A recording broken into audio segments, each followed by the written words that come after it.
me is Deanna Hansen, the founder and owner of Blocktherapy. And today we're going to be talking about how we can actually melt the fascia that's adhered to our bone. That might sound very, very scary, but once we get to our bone, our health becomes so much better. So welcome, Deanna. Thank you, Helen. Nice to be here. So talking about the fascia, one of the things that we need to understand is the fascia is here to support us in our balance and alignment. So if we don't adhere to proper postural foundations and continue to support proper cell alignment, what happens over time as we age is we start to spiral down, we start to fall out of alignment, and we're dominant on one side. So due to that asymmetry, the body literally winds down in a forward rotational direction. So the fascia is here to support us. So what it's going to do, because it doesn't want us to tip over, it's going to grip and adhere to bone to try to create that stability. Now, the way that those grips travel is in waves and spirals, because everything in the universe is based on the Fibonacci sequence, which is the architecture of everything in life. So this is the Fibonacci sequence, the spiral pattern of the galaxies, of everything in nature, how our bodies are formed, as well as how we age. So when we can tap into those seams of time through the process of spiraling in through the layers of fascia, we can go really deep in through those layers, melting the adhesions along the way.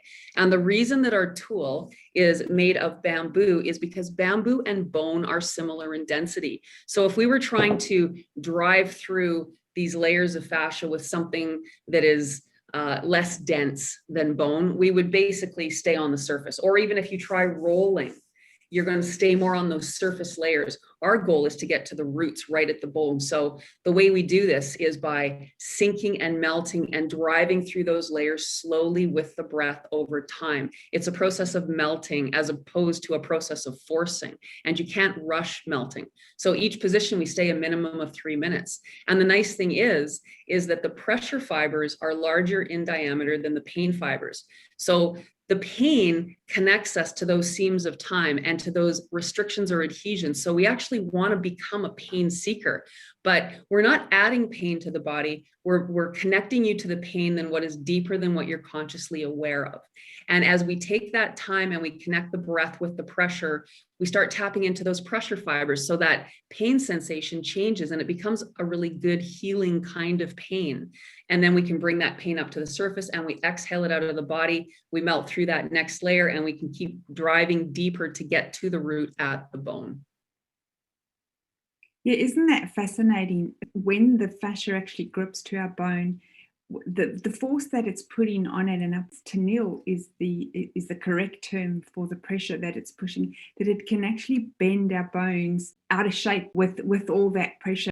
Because it's over time. It's kind of like looking at how waves can change the landscape of a rock over time. You know, like you think of a wave passing over and you think not a big deal because you can sit there and you can feel it and it might feel nice, but day after day after day after day, change happens. And that's what happens to the body because gravity is chronically pulling us down. And if we aren't using our full conscious exhalation, which is the counterforce to gravity, and few people are, then we are allowing gravity to take us down over the years and the decades. And that is why that magnetic seal on the bone is so powerful and impactful because it really is brewed from time. Yeah, and I think it's important. We can also explain what we mean in the block therapy world by conscious breathing, and that's exhaling correctly to the fullest, because often what we do is we inhale properly, but then we don't exhale, so we're not getting all that stuff out that we should be. I like to give the analogy, if you go and you buy yourself a new wardrobe and you don't clean out your closet first and you just put a new wardrobe into the clutter, you just have clutter and confusion and chaos. So we need to move the past out of the body through that exhale, including the negative emotions that have been trapped, the toxins, the byproducts of functioning. Like each cell undergoes all of these reactions, and there's waste that is processed from that, and we need to dispel that from the body, and through the exhalation is how we do that. So if we're not exhaling fully, it's getting stored in the body, which actually adds size to the body because we become toxic and those cells expand with the waste that's trapped in the system. Yeah, and I think we talk about that more in a different episode. So I'll put the link below for the viewers if they're interested in that. Thanks, Deanna. I think that was really, really interesting to really understand how the fascia adheres to the bone and what it is actually doing to our bodies and what we can do about it. And that's the amazing thing about block therapy is that we can actually remove so much of aging that we've had over time from our bodies. Absolutely.